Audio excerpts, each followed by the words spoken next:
I want to talk quickly. I know with interest rates being, people are getting quoted about 7.5 right now, right? 7s, 8s. Yeah, 7s, 8s. I know some in the commercial world, they got 8.5, but so with interest rates being high, I know a lot of people right now are talking about both assuming a mortgage and subject twos. Do you want to just talk a little bit about each one and what it means? Yeah, it's a great way to get into a house at 2020 rates, 2021 rates. Basically, an assumption of a mortgage.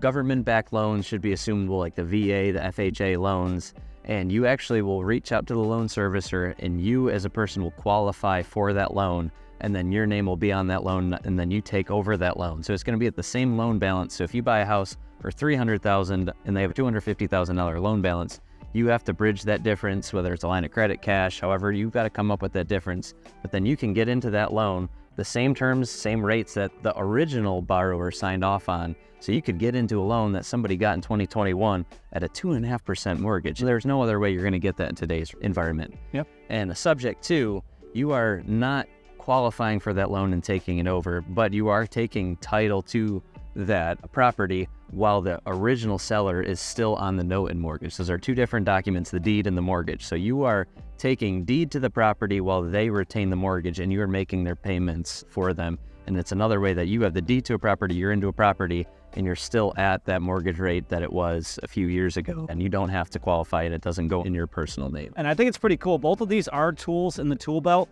and I will tell you, you need to do them in very careful manners, because especially taking on a subject to, that mortgage stays in that person's name. So if you don't make payments or there's issues there, they're going to be personally affected by it. So we've done both assumptions, we've worked on subject twos, and this is something that we take pride in, and just taking our time, making sure we understand all areas of how to do it properly and partner with the right people, like the proper attorneys, lenders that understand this as well. So getting the right paperwork signed, making sure that you're protected, that they're protected. And there's also tips and tricks to do it too. Like you want to make sure that the seller lists you as an additionally insured on their policy, because the lender has a right to call that note due. There's a couple creative ways to make sure that that doesn't happen. You got to make sure that you're working with someone who knows what they're doing. Do this properly to protect you and the seller.